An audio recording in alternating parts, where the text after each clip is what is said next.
Hello everyone. 69 BPSC के लिए प्रम आईएएस लेकर आया है मैराथन सेशन। ये जो मैराथन सेशन है इसमें हम कवर करेंगे फिजिक्स एंड केमिस्ट्री। यहाँ पे आपको अप्रॉक्सीमेटली 150 क्वेश्चंस देखने को मिलेंगे जो आपके एग्जाम के लिए इम्पॉर्टेंट है और ये बोल सकते हैं एमसीक्यूज का कंपाइलेशन है। आपने ये सारी चीज़ें पढ़ी हुई होंगी, कहीं ना कहीं पढ़ी होंगी, नहीं पढ़ी होंगी तो भी आपको इसमें काफ़ी कंटेंट मिलेगा जिससे आप बोल सकते हैं एग्जाम में यूटिलाइज कर सकते हैं। तो आप ये जो एमसीक्यू सीरीज है इसको बस सुनते चलिए और ये एक तरीके से आप बोल सकते हैं अगर आपने वो चीज़ पढ़ी है तो आपका हो जाएगा रिवीजन, और अगर आपने नहीं पढ़ा है तो आप उस पॉइंट को अपने जहाँ पे भी नोट्स बनाए तो उसे आप नोट कर लेंगे। सो हम स्टार्ट करते हैं। हम ये क्वेश्चंस को सॉल्व करेंगे जिससे हमारा बोल सकते हैं एक तरीके से प्रिपरेशन होगा और हम अपनी प्रिपरेशन लेवल को चेक कर सकते हैं। इसमें वही है कि आपके फिजिक्स और केमिस्ट्री के बोल सकते हैं मोस्ट इंपॉर्टेंट क्वेश्चंस और मोस्ट इंपॉर्टेंट टॉपिक्स को कंपाइल करके ये क्वेश्चंस प्रिपेयर करा गया है। इसका पीडीएफ आपको शेयर कर दिया जाएगा। यहाँ पे आपको जो एक्सप्लेनेशन है वो आपको हिंदी में मिल रही है, लेकिन इसका जो बोल सकते हैं कंटेंट आपको इंग्लिश हिंदी दोनों में दिया जाएगा। यहाँ पे अभी आपको इंग्लिश के क्वेश्चंस दिख रहे हैं बट आपको इसका हिंदी का भी कंपाइलेशन मिल जाएगा। सो हम इसे स्टार्ट करते हैं। सबसे पहले हम जो एमसीक्यू है, जो क्वेश्चन है उसे देखते हैं। Which of the following statements is और आर नॉट करेक्ट। तो देखिए जब आप क्वेश्चन को सॉल्व करेंगे तो सबसे पहले आप देखेंगे नॉट करेक्ट पूछा है अबाउट न्यूट्रॉन। तो न्यूट्रॉन के बारे में कौन सा स्टेटमेंट जो भी यहाँ पे दिए गए हैं वो सही नहीं है, तो आप पहले इसको हाईलाइट कर लेंगे और उसके बाद आप क्वेश्चन को सॉल्व करते हैं। सबसे पहला ऑप्शन है it does not have any net electric charge associated with them. ये स्टेटमेंट बिल्कुल सही है क्योंकि न्यूट्रॉन पे कोई भी चार्ज नहीं होता, आपने यही चीज पढ़ी है। उसके बाद इट्स एन एटॉमिक पार्टिकल, देखते हैं इसको। Mass of the neutron is slightly greater than that of the proton and it was discovered by James Chadwick. तो यहाँ पे आपका जो स्टेटमेंट नंबर 4 है कि ये जेम्स चैडविक ने डिस्कवर किया था and it does not have any net electric charge, neutral होता है, ये दोनों स्टेटमेंट बिल्कुल सही है। उसके बाद हम चलते हैं mass of neutron is slightly greater than proton.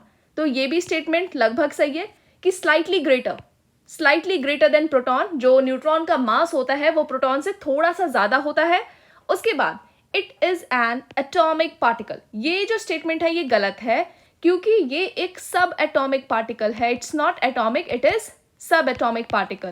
तो आपको ये जो प्रोटॉन्स है, इलेक्ट्रॉन्स है, न्यूट्रॉन्स है, ये सब एटॉमिक पार्टिकल है। आपको जो न्यूक्लियस है उसके अंदर ये proton as well as neutron, ये दोनों चीजें देखने को मिलती हैं और ये दोनों हमारे सब एटॉमिक पार्टिकल्स हैं। तो हमारा यहाँ पे जो फर्स्ट क्वेश्चन है उसका बोल सकते हैं कि आपका आंसर क्या हो जाएगा, बी, क्योंकि हम बोल सकते हैं यहाँ पे नॉट करेक्ट पूछा है तो हम यहाँ पे आपका जो ऑप्शन है वो हो जाएगा बी। अब हम चलते हैं नेक्स्ट क्वेश्चन की तरफ। Which phenomena makes rain drops spherical. तो इसका आंसर आपका हो जाएगा सरफेस टेंशन। सरफेस टेंशन की वजह से आपको ये रेन ड्रॉप्स रफली स्फेरिकल दिखते हैं। ये जो सरफेस टेंशन है ये एक तरीके से बोल सकते हैं जो पानी है उसका स्किन बोल सकते हैं, वाटर बॉडी का स्किन, ये क्या करता है मॉलिक्यूल्स को बहुत अपने बिल्कुल स्टिक करके रफली मतलब स्फेरिकल शेप दे देता है, रफली स्फेरिकल रेन ड्रॉप्स को। नेक्स्ट है which of the following is और are examples of ferromagnetic materials.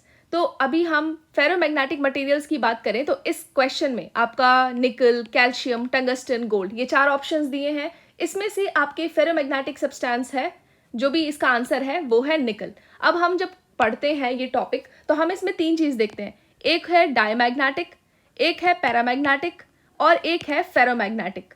अब ये फेरोमैग्नेटिक होते हैं जैसे इसके एग्जांपल्स हैं आयरन, निकल, कोबाल्ट।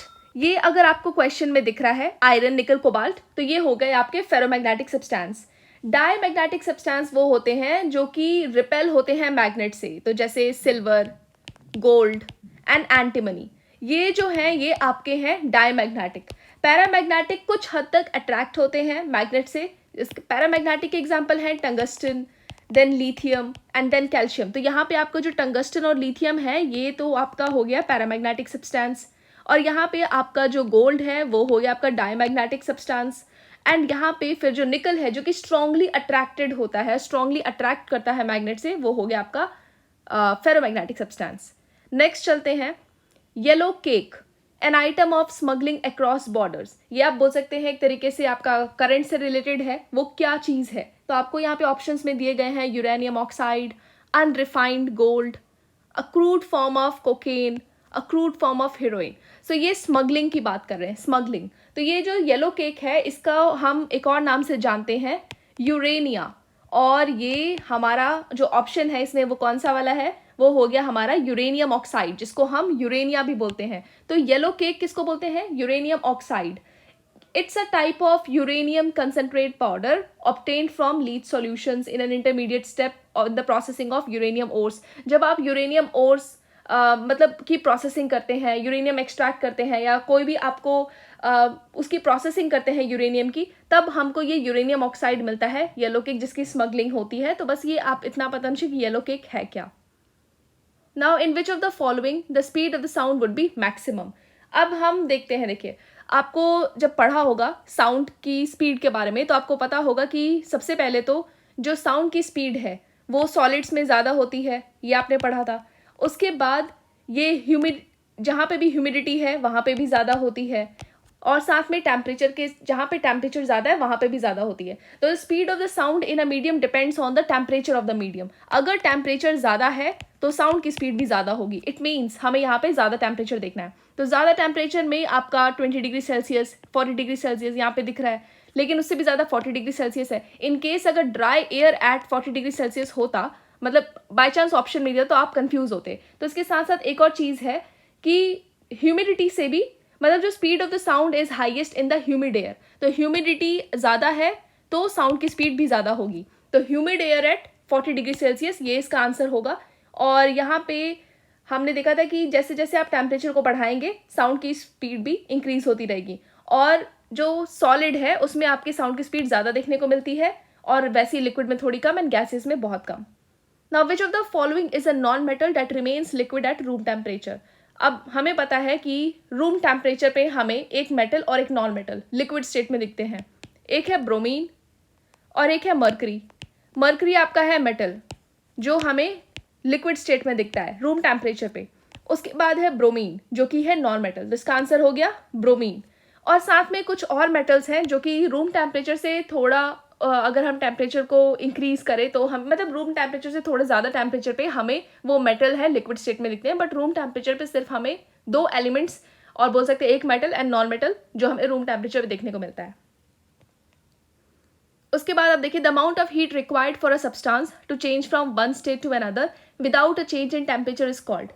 इसका आंसर होगा, देखिए कन्वेक्शन आपने जैसे पढ़ा है, कन्वेक्शन होता है द ट्रांसफर ऑफ एनर्जी। मतलब आप देखते हैं कन्वेक्शन करेंट्स, ये कन्वेक्शन करंट है, ये डायरेक्ट कांटेक्ट में होता है। अगर कोई कंडक्टर रखा है तो डायरेक्ट कांटेक्ट में देखने को मिलता है। रेडिएशन हो गया, कोई गर्म चीज़ रखी हुई है वहाँ से रेडिएशन निकल रहा है।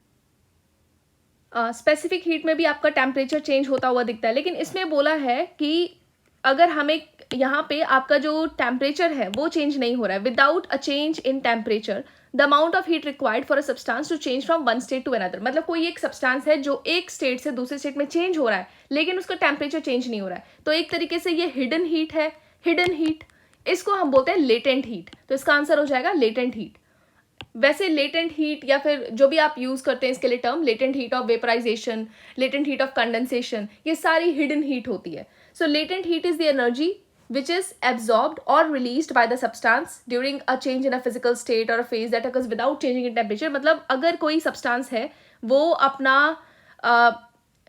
कोई भी बोल सकते हैं स्टेट चेंज कर रहा है, मतलब स्टेट अपना फेज चेंज कर रहा है, तो उसमें या तो एनर्जी रिलीज हो रही है या तो वो एनर्जी एब्जॉर्ब करके अपना स्टेट चेंज कर रहा है, बट यहाँ पे आपको टेम्परेचर में कोई चेंज होता हुआ नहीं दिखता है। एक तरीके से हिडन हीट है ये, तो इसे लेटेंट हीट बोलते हैं। द मिक्सचर्स ऑफ सोडियम और potassium salt of fatty acids are known as, ये आपने पढ़ा होगा, स्टीयरिक एसिड बोलते हैं sodium salt of this fatty acids, इसे हम बोलते हैं सोप। तो soaps are the mixture of sodium and potassium salts of fatty acids. तो स्टीयरिक एसिड और भी आप बहुत सारे टर्म्स पढ़ते हैं, तो ये सोडियम और पोटेशियम के सॉल्ट्स होते हैं, मतलब फैटी एसिड्स के सॉल्ट्स होते हैं ये, सोडियम और potassium salts of fatty acids, इन्हें हम बोलते हैं सोप। नेक्स्ट आपको यहाँ पे क्वेश्चन देखने को मिलेगा। अच्छा, क्वेश्चन यहीं पे, alitame is an example of, ये जो एलिटेम है ये है आपका आर्टिफिशियल स्वीटनर। अब यहाँ पे आपको मतलब अगर बोलें तो आर्टिफिशियल स्वीटनर बहुत सारे देखने को मिलते हैं, हम उनके कुछ एग्जांपल्स यहाँ पे देखते हैं। तो पहले तो इसका आंसर जो ये एलिटेम है वो है आर्टिफिशियल स्वीटनर्स। अब यहाँ पे अगर हम बात करें और भी आर्टिफिशियल स्वीटनर जो आप पढ़ते हैं, एस्पार्टेम, इसके बारे में आप पढ़ते हैं। उसके बाद सुक्रोलोज, तो ये आपके आर्टिफिशियल स्वीटनर्स हैं, और ये अभी जो आपने एलिटेम देखा। अगर हम बात करें फूड प्रिजर्वेटिव, ये नहीं था, एंटी मलेरियल ड्रग भी नहीं है, क्विनीन क्विनॉन ये सब यूज़ करते हैं, नेचुरल रबर भी नहीं है। अब उसके बाद अगर हम बात करें नेचुरल स्वीटनर्स, ये हमने देखा आर्टिफिशियल स्वीटनर, मतलब इसका आंसर हो गया ए। नेचुरल स्वीटनर्स में आपके पास है sucrose, honey, molasses, maple syrup etcetera. तो अब हम चलते हैं, which of the following is not an alloy of copper, इनमें से कॉपर का अलॉय कौन सा नहीं है। तो अलॉय तो हम जानते हैं कि इट्स अ मिक्सचर ऑफ, बोल सकते हैं मेटल्स एंड नॉन मेटल्स, लेकिन एटलीस्ट एक मेटल होना चाहिए। तो ये है आपका अलॉय, ये आप पढ़ते हैं। लेकिन इसमें आपको पूछा है कि इसमें से कॉपर का अलॉय कौन सा नहीं है। तो हम जानते हैं कि ब्रॉन्ज में यूज़ होता है, हमने ब्रॉन्ज तो पढ़ा भी है आपके हड़प्पन सिविलाइजेशन के टाइम पे, हड़प्पन एज, ब्रॉन्ज एज जिसे बोलते हैं। तो हम ब्रॉन्ज में यूज़ करते हैं कॉपर एंड टिन। तो कॉपर और टिन यूज़ हो रहा है, मतलब अब यहाँ पे अगर आप देखें ब्रॉन्ज में आपका कॉपर एंड टिन, ये दो चीज़ें यूज़ हो रही है, इसका मतलब कॉपर तो यूज़ हो रहा है। अगर आप बात करें गन मेटल, गन मेटल में आप देखेंगे आपका जो एलिमेंट्स यूज़ होते हैं वो है कॉपर, टिन और जिंक। मतलब आप ये देखिए ब्रॉन्ज में कॉपर और टिन, गन मेटल में अगर आप जिंक और ऐड कर दे तो वो गन मेटल में, मतलब आप ऐसे याद कर सकते हैं कॉपर टिन सेम है, जिंक और ऐड हुआ तो गन मेटल। ब्रास में आप यूज़ करते हैं कॉपर एंड जिंक, तो ये ब्रास हो गया। तो यहाँ पे आपका जो ऑप्शन बचा जो कि नहीं है, अगर आपको ये तीनों चीज़ें पता है तो आप इसमें मार्क करेंगे ए ऑप्शन, एल्यूमेल। इसमें जो आपका नाम से ही लग रहा है, आप इसमें देखेंगे इसमें क्या क्या होता है, एल्यूमिनियम होता है, मैंगनीज होता है एंड सिलिकॉन होता है। तो ये आपका आंसर ए हो गया। Which of the following radio active rays has a least penetrating power. हमें पता है गामा रेज का रेडिएशन और बोल सकते हैं पेनिट्रेटिंग पावर बहुत ज़्यादा है, बहुत हाई है। तो यहाँ पे जो आपकी गामा रेज है सबसे ज़्यादा है, तो आंसर हो जाएगा अल्फा रेज का सबसे कम पेनिट्रेटिंग पावर है, फिर है बीटा रेज और फिर है गामा रेज। तो इसका जो आंसर है, यहाँ पूछा है क्या है क्वेश्चन में, पूछा है लीस्ट पेनिट्रेटिंग पावर, तो इसका आंसर हो जाएगा अल्फा रेज। तो यहाँ पे आपका आंसर होगा डी। उसके बाद नेक्स्ट चलते हैं, laparoscopy, a surgical technique which is used to examine the organs inside the abdomen is based on the phenomena of, देखिए मेडिकल टेक्नोलॉजी में हम TIR, टोटल इंटरनल रिफ्लेक्शन का बहुत यूज़ करते हैं। हम लोग ऑप्टिकल केबल्स यूज़ करते हैं जिनमें TIR के थ्रू हम ऑर्गन्स में क्या क्या प्रॉब्लम है वो सारी चीज़ें डिटेक्ट कर लेते हैं। तो लैप्रोस्कोपी भी एक तरीके का सर्जिकल टेक्निक है जिससे हम अपने ऑर्गन्स के इनसाइड पे लाइट भेज करके, लाइट ट्रांसफर करके इन ऑप्टिकल फाइबर और ऑप्टिकल केबल्स के थ्रू हम कोई भी प्रॉब्लम्स है, कोई भी इश्यूज हैं, उन्हें डिटेक्ट कर सकते हैं। तो इसका आंसर हो जाएगा TIR, टोटल इंटरनल रिफ्लेक्शन। तो यहाँ पे जो TIR है, ये जो लैप्रोस्कोपी है, this laparoscopy is based on TIR and इसके अंदर आपको दो ऑप्टिकल फाइबर के बंडल देखने को मिलते हैं। और यहाँ पे एक में क्या होता है कि आप लाइट को भेजते हैं और दूसरे से लाइट रिसीव करते हैं। तो इससे आप ऑर्गन को इंस्पेक्ट करते हैं, ऑर्गन में क्या इशू है वो डिटेक्ट करते हैं। Which one of the following is the purest form of iron. अब यहाँ पे आंसर है रॉट आयरन, जिसमें आपका प्योरेस्ट फॉर्म ऑफ आयरन है। और कास्ट आयरन जो है वो वहाँ पे आपको ज़्यादा कंटेंट देखने को मिलता है। रॉट आयरन ये आयरन का अलॉय है, इसमें जो कार्बन कंटेंट है बहुत ही ज़्यादा कम होता है in contrast to the cast iron. Cast iron में आपको ना आयरन कंटेंट ज़्यादा देखने को मिलता है, मतलब आपको यहाँ पे 2 से 4% तक का आयरन कंटेंट देखने को मिलता है। लेकिन रॉट आयरन में आपको आयरन कंटेंट 0.08% तक देखने को मिलता है। तो रॉट आयरन प्योरेस्ट माना जाता है।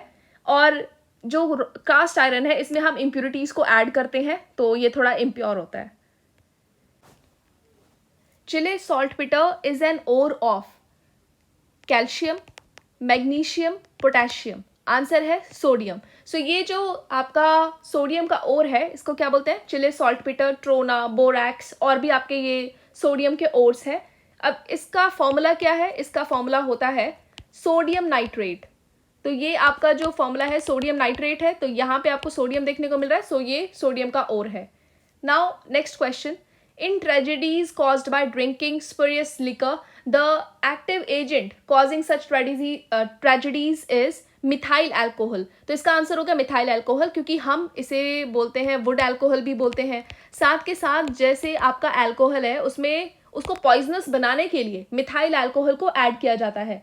इसको एक तरीके से एडल्ट्रेंट की तरह मतलब हम लोग यूज़ करते हैं.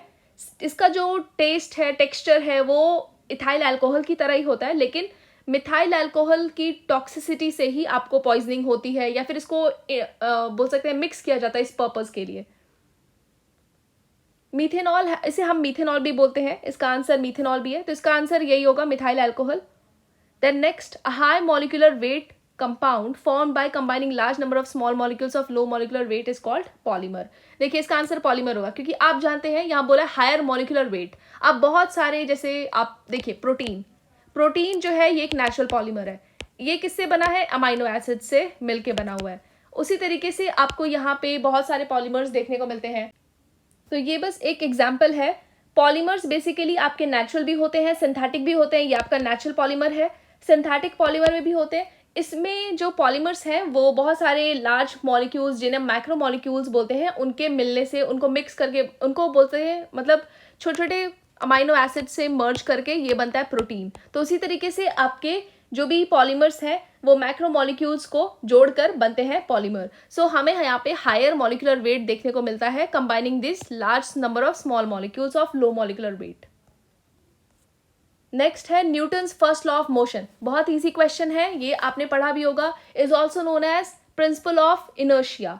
अब ये जो न्यूटन ने पहला लॉ दिया था, इसका आंसर पहले आप देखें. प्रिंसिपल ऑफ इनर्शिया या इनर्शिया प्रिंसिपल भी बोलते हैं, लॉ ऑफ इनर्शिया भी बोलते हैं. तो इसका है कि ये जो फर्स्ट लॉ, न्यूटन का फर्स्ट लॉ क्या बोलता है? A body at rest will remain at rest and a body at motion will continue in motion until unless that body is, बोल सकते हैं, acted by an external force. मतलब अगर कोई बॉडी है वो अगर रेस्ट पे है तो वो रेस्ट पे ही रहेगी, और अगर वो बॉडी मूव कर रही है तो मूव ही करती रहेगी जब तक उसे कोई एक्सटर्नल फोर्स हम अप्लाई नहीं करते या फिर उस पर कोई फोर्स एक्ट नहीं करते. तो ये हो गया principal of inertia. The range of wavelength for a visible light is the most, यहाँ पे आप देखेंगे सबसे अप्रॉक्सीमेट आंसर, सबसे क्लोज ऑप्शन कौन सा है? इसका आंसर है 380 to 700 नैनोमीटर्स. अब यहाँ पे आप देखेंगे जो आपका विजिबल रेंज है वो infrared wave and UV wave के बीच में लाई करता है. मतलब यहाँ पे आपका यूवी वेव है, इसकी फ्रीक्वेंसी बहुत ज़्यादा होती है, वेवलेंथ कम होती है, तो यहाँ पे आप बोलेंगे 380 नैनोमीटर. बीच में आपका विजिबल रेंज, मतलब यहाँ पे आपका 380 नैनोमीटर, यहाँ पे आपका 700 नैनोमीटर, यहाँ पे आपका इंफ्रारेड, और ये हो गया आपका बीच में विजिबल रेंज. तो विजिबल रेंज आपका लाई करता है 300 to 700 नैनोमीटर. इसकी फ्रिक्वेंसी ज़्यादा, वेवलेंथ कम है. इसकी फ्रिक्वेंसी कम है, वेवलेंथ ज़्यादा है. अब नेक्स्ट क्वेश्चन है, which of the following is और are use of bleaching powder. Bleaching powder किसे बोलते हैं हम लोग? Calcium oxychloride, CaOCl2. तो ये आपका ब्लीचिंग पाउडर है. ब्लीचिंग पाउडर में आपको यहाँ पे देखने को मिल रहा है CaOCl2, oxygen, calcium oxychloride, so it's an oxidising agent. तो इसका ये वाला ऑप्शन जो है ये तो सही है, पहला ऑप्शन. उसके बाद इसे हम वुड पल्प के वाइटनिंग के लिए भी यूज़ करते हैं, तो ये वाला ऑप्शन भी करेक्ट है. मतलब यहाँ पे आपको दिखेगा वुड पल्प के ब्लीचिंग के लिए यूज़ करते हैं इन पेपर फैक्ट्रीज, तो ये भी सही है. सोडा एसिड फायर एक्सटिंग्विशर, आपको यहाँ पे जो ब्लीचिंग पाउडर है वैसे हम लोग इसे जो ड्रिंकिंग वाटर है इसके जर्म्स को ख़त्म करने के लिए भी यूज़ करते हैं. तो इसका आपको सोडा एसिड फायर एक्सटिंग्विशर्स में भी देखने को यूज़ मिलता है. मतलब ड्रिंकिंग वाटर में मिलता है, सोडा एसिड फायर एक्सटिंग्विशर में देखने को मिलता है, वुड पल्प में ही देखने को मिलता है, ऑक्सीडाइजिंग एजेंट है. तो ये सारे ऑप्शंस सही हैं, तो इसका आंसर हो जाएगा D, all of the above. वैसे आपसे बीपीएससी यहाँ पे आपको नन ऑफ द अबव भी दे सकती है. अब वो ऑप्शन डिपेंड करता है, आप एग्जाम देने जाएंगे तब आपको देखने को मिलेगा कि आपको यहाँ पे डी ऑप्शन या फिर जो एक ऑप्शन है वो क्या देखने को मिलता है. Which one of the following is not a semiconductor. So semiconductors जो होते हैं बेसिकली आपको पता होगा सिलिकॉन, जर्मेनियम और बोल सकते हैं गैलियम आर्सेनाइड एटसेट्रा, ये सारे आपके सेमीकंडक्टर्स हैं. तो यहाँ पे आपका सिलिकॉन भी सेमीकंडक्टर है, gallium arsenide, germanium etcetera and cadmium selenide, ये आपके प्योर एलिमेंट्स होते हैं और ये कंडक्टर्स और इंसुलेटर के बीच में लाई करते हैं. इसमें आपका जो क्वार्ट्ज है ये एक तरीके से इंसुलेटर है और ये आपका सेमीकंडक्टर नहीं है. तो quartz is an excellent electric insulating material. तो यहाँ पे आपको याद रखना है सिलिकॉन, जर्मेनियम, गैलियम आर्सेनाइड। आपको जो सेमीकंडक्टर डिवाइसेस हैं जो हम सोलर सेल में यूज़ करते हैं वो सिलिकॉन और जर्मेनियम इन्हीं सब सेमीकंडक्टर से मिलके बनती हैं। Which of the following pairs is not correctly matched. तो अभी हम देखते हैं इसमें, सबसे पहले हम देखते हैं यहाँ पे इलेक्ट्रोमैग्नेटिक इंडक्शन, ये दिया था माइकल फैराडे ने, फैराडे लॉ, इसे हम फैराडे लॉ बोलते हैं, ये तो सही है। Electron J Thomson. न्यूट्रॉन आपको यहाँ पे देखने को मिलता है चैडविक, तो उसके आपको ये भी पता है, ये वाला ऑप्शन भी सही है, ये भी सही है। उसके बाद हम चले यहाँ पे इनर्शिया, तो इनर्शिया का भी आपको दिया था गैलीलियो गैलीली ने। अब ये जो बायंसी, आप ये बायंसी वाला प्रिंसिपल पढ़ते हैं फिजिक्स में आपने पढ़ा होगा, तो किसने दिया था ये, इसे हम बोलते हैं आर्किमिडीज प्रिंसिपल। सो ये आर्किमिडीज प्रिंसिपल है, ये दिया था हमारे आर्किमिडीज ने, तो ये आपका इसका ऑप्शन हो जाएगा फर्स्ट और ये आपका हो जाएगा गलत। तो इसमें ये बोलता क्या है, it states that any body और any object completely or partially submerged in a fluid, whether it's a gas or it's a liquid, is acted upon by the upward force। मतलब जैसे आप माने कि ये कोई बकेट है, ये इसमें पानी है, यहाँ पे किसी ऑब्जेक्ट को हम सबमर्ज मतलब अंदर इसमें डाल रहे हैं लिक्विड में, तो यहाँ इसके ऊपर, इस ऑब्जेक्ट के ऊपर भी फोर्स लगेगा और यहाँ पे पानी बाहर आएगा। तो जितना ये पानी बाहर आता है उसके वेट के इक्वल होता है, means which is equal to the weight of the fluid displaced by the body. तो ये जो फोर्स लग रहा है ना इस पे, ये जो फोर्स लग रहा है, ये force is equal to the weight displaced by the body. ये होती है आपकी बायंसी प्रिंसिपल, आर्किमिडीज प्रिंसिपल। ये मैकेनिकल के जो स्टूडेंट्स हैं वो इसके बारे में ज़्यादा पढ़ते हैं, वैसे मैकेनिकल इंजीनियरिंग, और आपने ये बेसिक फिजिक्स में भी पढ़ा हुआ है। सो ये आपका जो प्रिंसिपल है यही बोलता है कि एन ऑब्जेक्ट व्हेन पार्शियली और कंप्लीटली सबमर्ज्ड इन वाटर और any liquid, that body is acted by the upward force which is known as bind force। and वो जो bind force है जो उस पे लग रहा है उस body पे, उसका magnitude is equal to the weight of the fluid displaced by the body। मतलब जब ये body नीचे जा रहा था तब इस पे force लग रही थी, तो जितना वो पानी यहाँ से जो भी liquid displace करता है उसके इस force के weight इस force के equal होता है। The next, the whistle of a fast moving train decreases as it recedes away। This phenomena is explained by, इसका आंसर है डॉपलर इफेक्ट। अब यहाँ पे आप देखेंगे कि जनरली डॉपलर, जैसे अगर आप बोलें कि अगर आप किसी स्टेशनरी साउंड के पास जाते हैं, जैसे आप सोचिए कि ये आपका सोर्स है और ये स्टेशनरी है, मूव नहीं कर रहा है, आप इसके बाद जा रहे हैं तो आप इसको, इसका जो आवाज़ है आपको तेज़ सुनने को मिलता है, लेकिन आपके पास से कोई ट्रेन जा रही है, तो जैसे जैसे वो दूर जाती जाएगी वो आपको लगेगा कि साउंड जाते मतलब गायब होते जा रहा है। ये हो रहा है रिलेटिव मोशन की वजह से, जो कि डॉपलर इफेक्ट एक्सप्लेन करता है। सो यहाँ पे आपका डॉपलर इफेक्ट आंसर होगा। यहाँ पे आपको वो रिलेटेड फ्रीक्वेंसी चेंज बताता है। Now which type of mirror is used as a safety viewers as dangerous corners, वो इसका आंसर हो गया आपका कन्वेक्स मिरर। सो आप जो है मॉल्स वगैरह में या फिर जहाँ पे भी एक्सीडेंट होने के चांसेस हैं, आप देखेंगे कि कॉन्वेक्स मिरर का हम यूज़ करते हैं। अब यहाँ पे अगर हम बात करें प्लेन मिरर्स, तो प्लेन मिरर आपको यूजेस कहाँ देखने को मिलती हैं, जो आप looking glasses, kaleidoscope, telescope etcetera, deflector of light, इन सब चीज़ों में आप यूज़ करते हैं। कनकेव मिरर को आप यूज़ करते हैं एज अ सर्च लाइट। आप देखेंगे कि जब डॉक्टर आपका ENT, year neck, ear nose and throat, इनका जब ट्रीटमेंट करते हैं ईएनटी ट्रीटमेंट, तब आपको वहाँ पे कनकेव मिरर वो यूज़ करते हुए दिखते हैं। तो और बोल सकते हैं कॉन्वेक्स मिरर को हम यूज़ करते हैं रियर व्यू मिरर और एज अ सेफ्टी मिरर। सो ये कॉन्वेक्स मिरर इसका आंसर होगा। ज़्यादा एक्सप्लेन अभी नहीं करा जाएगा वरना ये वीडियो काफ़ी लेंथी हो जाएगा। आपके लिए रिविजन सीरीज़ है, आप जो भी है बस आपने पढ़ा हुआ है, एक तरीके से आप यहाँ पर रिकॉल कर रहे हैं। Which of the following pairs of polymers and there uses is और आर नॉट करेक्टली मैच्ड। सो इसके ऑप्शंस देखें। पहला है मेलामिन क्रॉकरी, ये एकदम सही ऑप्शन है। इसमें पूछा है नॉट करेक्ट, तो ये आपका जो ऑप्शन है ये है करेक्ट। उसके बाद आप देखेंगे पॉलिस्टर का फाइबर रोप्स में यूज़ करते हैं। बिकेलाइट का आप इलेक्ट्रिकल इंसुलेशन में यूज़ करते हैं। टेफ्लॉन आपने पढ़ा होगा, आप अपने किचन में यूज़ करते हैं एज अ बोल सकते हैं नॉन स्टिक किचन वेयर। तो आप इसे टेफ्लॉन को non stick kitchenware, non stick बर्तन में यूज़ करते हैं। तो ये आपका जो ऑप्शन है ये गलत होगा, तो यही आपको मार्क करना है क्योंकि क्वेश्चन में पूछा है नॉट, तो ये आपका सही हो गया। Fuse wire used for safety of house hold, आपके घर में जो फ्यूज़ वायर है वो हम यूज़ करते हैं। मतलब जैसे अगर आपकी हाई इलेक्ट्रिक करंट पास हो तो फ्यूज वायर का जो सर्किट है वो ब्रेक हो और हमारे घर के जो अप्लायंसेज हैं, हमारे घर की जो इलेक्ट्रिसिटी कनेक्शन है उसे कोई प्रॉब्लम ना हो। तो फ्यूज वायर में क्या होता है, जो आपका फ्यूज वायर है उसमें होता है हाई रेजिस्टेंस, ताकि आपके जो सर्किट है मतलब वहीं पे ब्रेक हो और आगे करंट ना पास करे, एंड लो मेल्टिंग पॉइंट। सो इसका आंसर हो जाएगा ये लो मेल्टिंग पॉइंट, इसलिए कि आपकी जो करंट है वो सीधे फ्यूज वायर की तरफ जाए और बाकी सर्किट की तरफ ना जाए। अगर इसका लो मेल्टिंग पॉइंट है तो इजीली मेल्ट होकर ब्रेक होगा और आपकी सर्किट टूट जाएगी और आपका जो अप्लायंस है वो प्रोटेक्टेड रहेगा। सो फ्यूज वायर जो आप घर में यूज करते हैं उसमें होता है low melting point and high resistance. अब उसके बाद नेक्स्ट हम क्वेश्चन करते हैं। नेक्स्ट है the filament of a halogen lamp is an alloy of. अब ये जो हैलोजन लैम्प है ये आपका, जैसे आप बोल सकते हैं पहले हम यूज़ करते थे ना येलो कलर की, जो आपका येलो बल्ब्स यूज़ होते हैं हैलोजन लैम्प बोलते हैं हम इन्हें। और अगर आपका अभी जो ट्यूबलाइट है उसे हम मर्करी लैम्प बोलते हैं या फिर मर्करी वेपर यूज़ होता है उसमें। तो यहाँ पे जो फिलामेंट है हैलोजन लैम्प का वो किस चीज़ से बना होता है, वो आपका होता है, इसका आंसर हो जाएगा टंगस्टन एंड सोडियम। तो इसका आंसर हो गया tungsten and sodium.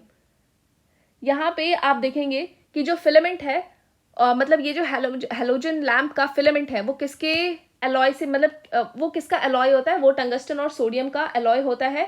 Due to the presence of the sodium in the filament it produces yellow light. तो इस सोडियम की वजह से, मतलब क्योंकि इसी का एलॉय है जो ये हैलोजन लैम्प है, इसका जो फिलामेंट है वो आपका टंगस्टन और सोडियम से बना होता है और सोडियम की वजह से आपको यहाँ पे येलो लाइट देखने को मिलती है। A wire with a black insulation during electric supply is. Black colour की वायर आपके घर में वैसे आपको यहाँ पे 3 वायर देखने को मिलती है। एक होती है रेड वायर, रेड वायर जो है वो हम बोलते हैं लाइव वायर। उसके बाद आपको एक देखने को मिलती है अर्थ वायर। जो अर्थ वायर है उसका कलर होता है ग्रीन, सो ग्रीन वायर बोलते हैं। और ये जैसे ये अर्थ वायर है इसका कलर होता है ग्रीन, लाइव वायर का कलर होता है रेड, न्यूट्रल का कलर होता है ब्लैक। तो इसका आंसर हो जाएगा सी, न्यूट्रल। नेक्स्ट है what gases are filled in fluorescent tube. आ गया आपका मर्करी वाला। जो आपके घर में ट्यूबलाइट्स लगे हैं उसमें क्या होता है, मर्करी प्लस नोबल गैसेस। जरूरी नहीं है नियॉन, यहाँ पे आपको आर्गन, क्रिप्टन, कोई भी चीज दी हो गई, आपका आंसर यही होगा। मतलब इसका जो ऑप्शन है वो होगा डी, मर्करी एंड नियॉन। जो भी आपके फ्लोरेसेंट लैंप्स हैं ये इसमें लो प्रेशर में गैसेस भरी जाती हैं, specially mercury and noble gases, मतलब आर्गन, नियॉन, जेनॉन, क्रिप्टन, कोई भी गैसेस यहाँ पे हो सकती हैं। Which of the following is the purpose for which a transformer is used. आप ट्रांसफॉर्मर को क्यों यूज करते हैं, जो भी आपके ट्रांसफॉर्मर होते हैं उसका यूज क्यों करते हैं। The transformer is basically used to step up और step down the AC voltage. जो आपके घर में सप्लाई आ रही है उसको स्टेप अप करना है या उसका वोल्टेज थोड़ा एसी वोल्टेज कम करना है, उसके लिए हम ट्रांसफॉर्मर का यूज करते हैं। नेक्स्ट है the earth's magnetic field is due to.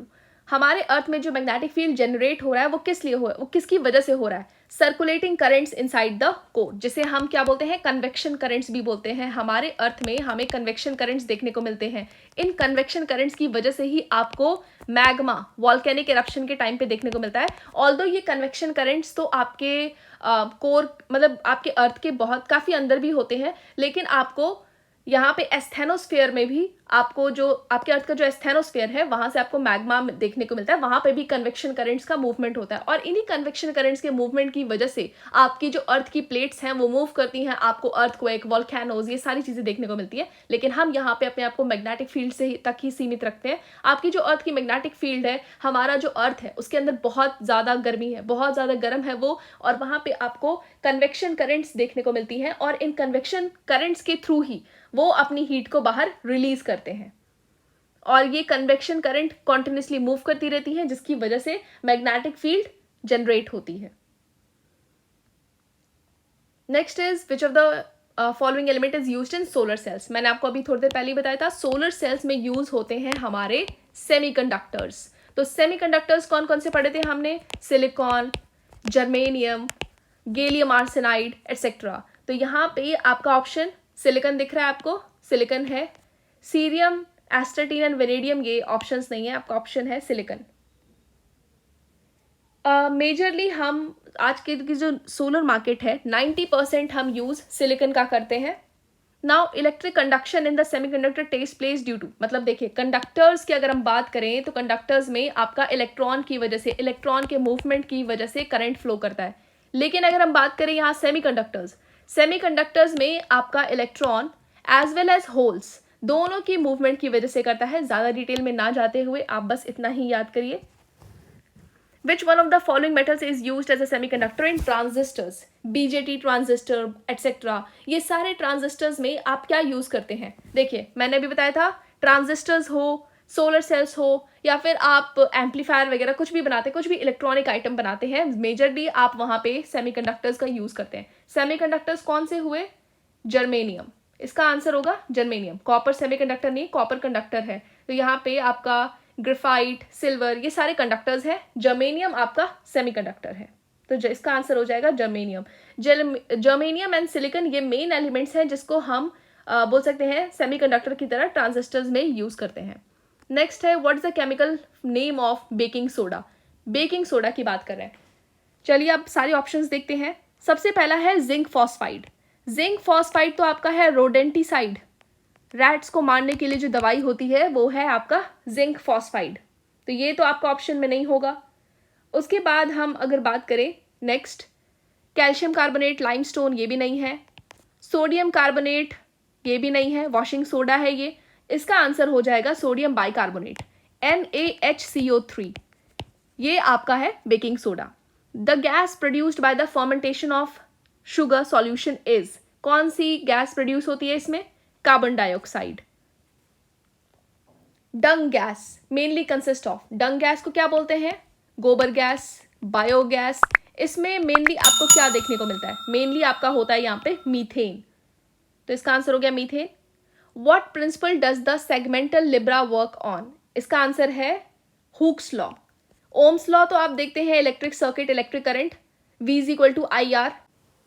आपका जो बॉयल्स लॉ है स्टेट करता है कि जो टेम्परेचर अगर कांस्टेंट है उस टाइम पे volume is inversely proportional to the pressure of the gas. So at constant temperature volume of the given mass is inversely proportional to the pressure of the gas. ये आपका Boyle's law है।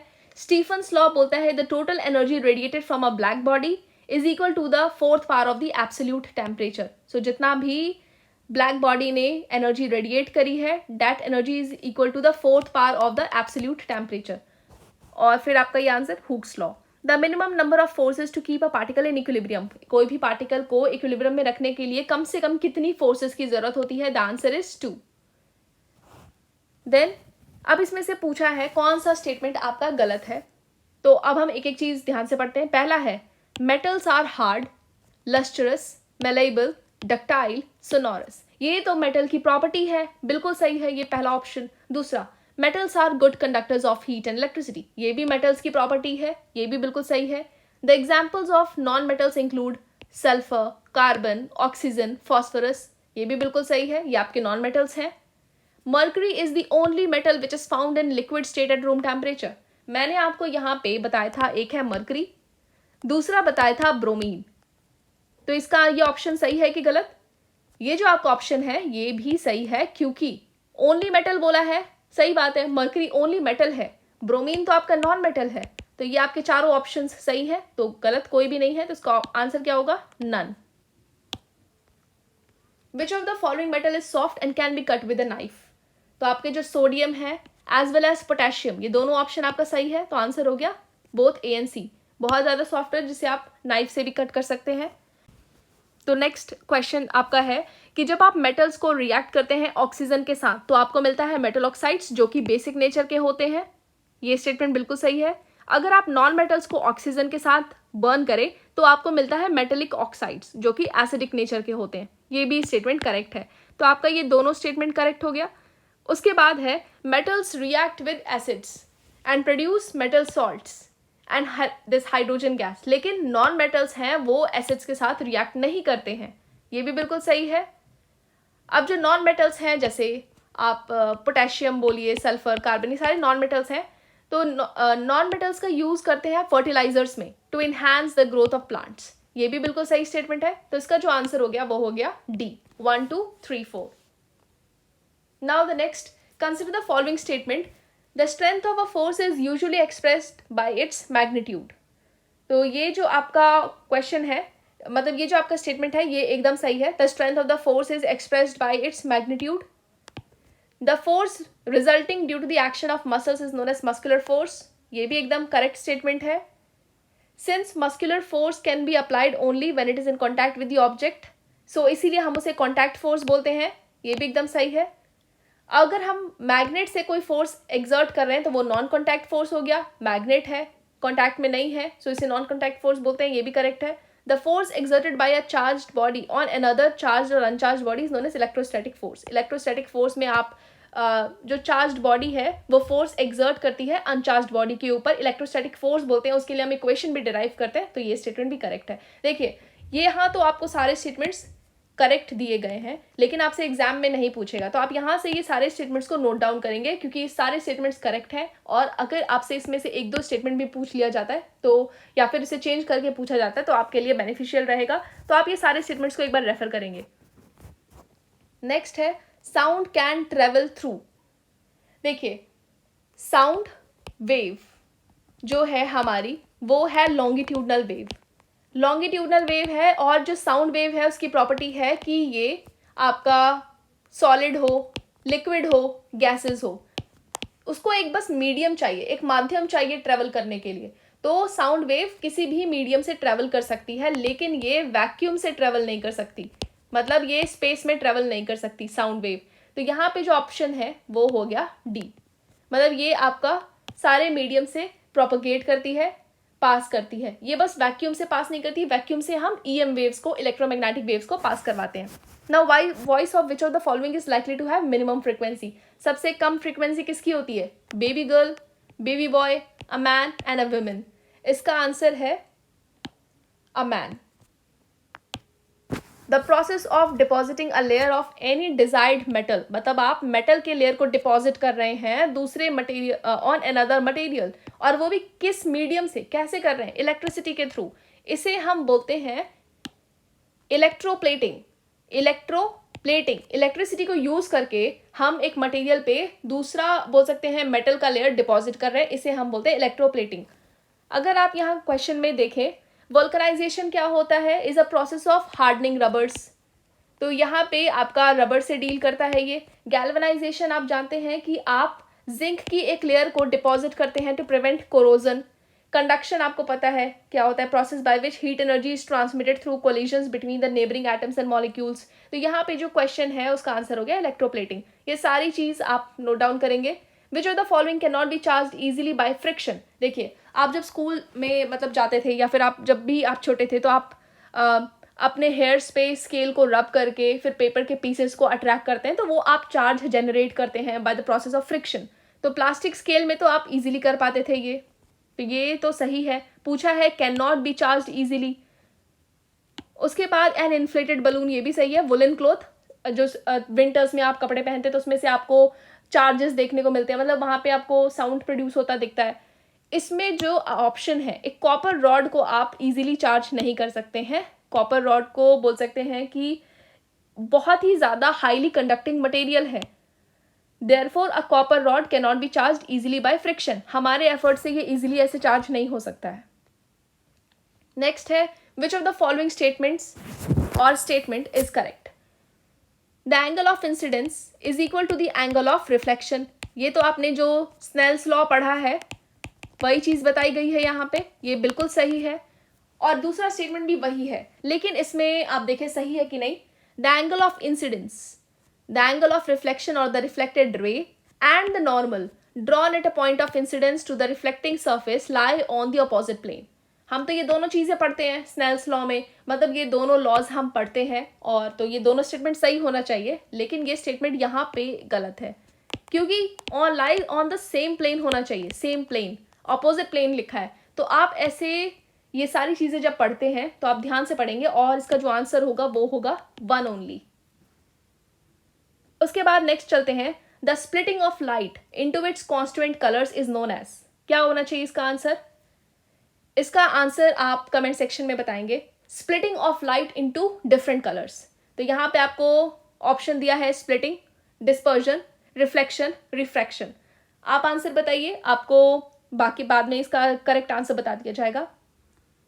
Which is the main component of CNG, compressed natural gas. CNG, CNG में आपके बहुत सारे gases होते हैं, लेकिन मेजर कंपोनेंट पूछा है। देखिए, अगर आपसे बहुत सारे मतलब कंपोनेंट्स पूछे तो आप ई मार्क करेंगे अगर आपको मोर देन अबव दिखता है, लेकिन यहाँ पूछा है मेजर कंपोनेंट। मेजर मतलब सबसे ज़्यादा आपको क्या देखने को मिलता है? The answer is methane. Methane आपको ज़्यादा क्वांटिटी में देखने को मिलता है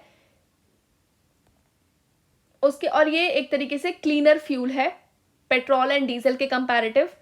one of the following is not use for electroplating metal articles. तो देखिए, इलेक्ट्रोप्लेटिंग में हम किसी एक का यूज नहीं करते हैं इनमें से, तो आप इसमें से देखेंगे। आपको पता है कि इलेक्ट्रोप्लेटिंग क्या करते हैं हम? इलेक्ट्रोप्लेटिंग में एक मेटल के लेयर को मटेरियल के ऊपर डिपॉजिट करते हैं by the mean of the process of this electricity. तो निकल है इसका आंसर, टिन है, सिल्वर है, इसका आंसर हो जाएगा सोडियम। मतलब सोडियम को हम नहीं करते हैं। अब आपको जो इलेक्ट्रोप्लेटिंग है उसमें कॉमनली कौन कौन से डिफरेंट मेटल्स हम यूज करते हैं? इसमें हम यूज करते हैं zinc, copper, tin, chromium, gold, निकल, सिल्वर, पैलेडियम। तो ये सारे जो आपके मेटल्स हैं वो हम यूज करते हैं इलेक्ट्रोप्लेटिंग में, सोडियम का यूज नहीं करते हैं। The major component of LPG, आपको यहाँ पे बेसिकली तो प्रोपेन भी देखने को मिलता है, ब्यूटेन भी देखने को मिलता है, लेकिन पूछा है major component. Major component means the only component, तो आंसर हो गया major means not only. Major means जो आपको ज्यादा क्वांटिटी में देखने को मिलता है ब्यूटेन, क्योंकि आपको जो प्रोपेन है ना एलपीजी में वो लगभग 20% देखने को मिलेगा, ब्यूटेन आपका होता है 80%। Which of the following is correct about carbon monoxide gas? तो अब हम देखते हैं कार्बन मोनोक्साइड गैस के रिगार्डिंग जो स्टेटमेंट्स दिए इसमें से सही कौन सा है। पहला statement, it's a very poisonous gas. बिल्कुल सही बात है, ये पॉइजनस गैस है। It is dangerous to burn coal in a closed room, क्योंकि जब हम कोल को एक बंद कमरे में जलाते हैं तो वहां से निकलता है carbon monoxide, so it's dangerous. ये भी स्टेटमेंट सही है। और ये जो गैस रिलीज होती है it can kill person sleeping in that room, बिल्कुल सही। इसलिए दरवाजे बंद करके नहीं करना चाहिए, क्योंकि फिर कार्बन मोनोक्साइड का कंसंट्रेशन इंक्रीज होता है, जिससे ये पॉइजनस गैस है। और कार्बन मोनोक्साइड की प्रॉपर्टी है कि ये हमारे बॉडी में बहुत जल्दी हेमोग्लोबिन के साथ बोल सकते हैं कंबाइन होके हमें सफोकेशन और हमारी डेथ भी हो सकती है इससे। इसीलिए ये जो ऑप्शन है ये भी सही है। मतलब ये बहुत ही ज़्यादा पॉइजनस गैस है और इसकी बाइंडिंग एफिनिटी बहुत ज़्यादा है हेमोग्लोबिन के साथ। सो इसका ऑप्शन आंसर हो गया more than one of the above. Marble cancer is caused by, देखिए इसका आंसर है एसिड रेन। मार्बल कैंसर क्यों बोल रहे हैं हम? हमारे एयर में हमें SO2 gas, NO2 gas, pollutants देखने को मिलते हैं। ये जो गैसेस हैं ये हमारे एटमॉस्फेयर में जो वाटर वेपर है उसके साथ मिक्स होके बनाते हैं sulphuric acid H2SO4 and HNO3 nitric acid. ये जो दोनों एसिड हैं ये हमें देखने को मिलते हैं एसिड रेन के तरीके से। और जब ये एसिड रेन होता है तो ये बिल्डिंग मटेरियल को कोरोड करता है, खराब करता है मार्बल, और इसी को हम बोलते हैं marble cancer. Which one of the following materials contain calcium? Calcium किस में होता है? तो ये आप देखेंगे इसका आंसर, टैल्कम पाउडर इसमें नहीं होता है आपका, कोरंडम भी नहीं होता है, चाइना क्ले में भी नहीं होता है। इसका आंसर हो गया जिप्सम। जिप्सम का आपको फॉर्मूला पता होगा, कैल्शियम सल्फेट डाइहाइड्रेट, तो 2H2O डाइहाइड्रेट। तो यहाँ पे आपको कैल्शियम देखने को मिल रहा है, इसका आंसर हो जाएगा B gypsum. What is not present in German silver? तो जर्मन सिल्वर में हमें यहाँ पे आपको इसका जो अगर बोले ये एक तरीके से आपका एलॉय है, तो जर्मन सिल्वर में आपको क्या क्या देखने को मिलता है? जर्मन सिल्वर में आपको कॉपर, निकल एंड जिंक, ये 3 चीजें देखने को मिलती है जर्मन सिल्वर में। तो इसका आंसर है कॉपर, ये बिल्कुल सही है। पूछा है नॉट प्रेजेंट, तो कॉपर तो है इसमें। नेक्स्ट देखें सिल्वर। सिल्वर तो हमें नहीं दिखा क्योंकि इसमें दिखा कॉपर, निकल एंड जिंक। नाम भले ही जर्मन सिल्वर है बट इसमें सिल्वर 0% होता है, तो इसका आंसर हो जाएगा बी, जिंक भी है, निकल भी है। नाउ ये क्वेश्चन आपसे पूछा भी गया था, the weight of the iron in corrosion it increases for a long time, so इसका आंसर हो जाएगा B. Which of the following was use as a chemical weapon during the world war first? World war first के दौरान कौन से बोल सकते हैं केमिकल का या कौन सी वेपन का, कौन से केमिकल को वेपन की तरह यूज करा गया था वर्ल्ड वॉर फर्स्ट के टाइम पे? The answer is mustard gas. ये मस्टर्ड गैस बेसिकली फॉस्जीन हम इसे बोलते हैं, इसको यूज करा गया था most commonly gas during the world war first as a mustard gas. Now pure water. Pure water is bad conductor, good conductor, acidic or super conductor. So pure water जो है आपका इसमें आपको फ्री कंडक्टिंग आयंस नहीं देखने को मिलते हैं, तो इलेक्ट्रिसिटी कंडक्ट करने के लिए आपके पास फ्री आयंस होने चाहिए, so it's a bad conductor of electricity, तो आंसर हो जाएगा ए। देन सब्लिमेशन क्या होता है? सब्लिमेशन आपने देखा होगा, नैप्थलीन बॉल्स इज एन, बोल सकते हैं जो नैप्थलीन बॉल है वो एग्जाम्पल है सब्लिमेशन का, जहां पे आपका जो सॉलिड है वो डायरेक्टली गैस में कन्वर्ट हो जाता है, means solid to gas, direct conversion. So यहाँ पे आ जाएगा आपका results in straight gaseous state when the solid matter is heated। तो जब भी आप सॉलिड मैटर को हीट करते हैं या थोड़ी सी हीट मिलती है तो वो डायरेक्टली गैसियस स्टेट में चल जाता है, तो इसका आंसर हो जाएगा ए। बाकी ऑप्शन पढ़ने की जरूरत ही नहीं है, बाकी ऑप्शन देख लेते हैं। Result in a straight gaseous state when the fluid means liquid से गैसियस, नहीं ये नहीं है। Substance transform from solid to liquid, solid से लिक्विड मतलब मेल्टिंग की बात कर रहे हैं। एंड लिक्विड टू गैस, ये भी नहीं है, ये डायरेक्ट है solid to gas. Which of the following is the gas released from rotting plants and other organic matter? तो इसका आंसर हो जाएगा आपका फॉस्फीन। तो जब कोई पौधे या ऑर्गेनिक मैटर मतलब डिके हो रहे होते हैं, सड़ रहे होते हैं, तो आपकी कौन सी गैस देखने को मिलती है? आंसर है फॉस्फीन। तो फॉस्फीन एक colourless flammable highly toxic compound है जिसका फॉर्मूला आपको PH3 फॉस्फीन बोलते हैं इसे। और ये जो है मतलब इसका बहुत ही अनप्लीजेंट ऑर्डर होता है, लाइक रॉटिंग फिश। और यहाँ पे आपके जो भी पौधे सड़ रहे होते हैं ऑर्गेनिक मैटर, वहाँ से आपको यही गैस देखने को, मतलब आपको ये गैस मिलती है। Atoms with the same number of protons but different number of neutrons are called isotopes. ये आप पढ़ते भी होंगे, मतलब यहाँ पे आपके जो नंबर ऑफ प्रोटॉन्स हैं वो सेम है लेकिन नंबर ऑफ न्यूट्रॉन्स डिफरेंट है, तो यहाँ पे बोल सकते हैं आप with same atomic number, atomic number same है लेकिन डिफरेंट मास नंबर, तो ये आपका क्या हो गया? Isotope. Same atomic number but different mass number. Next, 1 femtometre is equal to 10 की पावर -15 फेम्टोमीटर। उसके बाद है which of the following is not correctly matched? Common salt NaCl, बिल्कुल सही, ये सही है।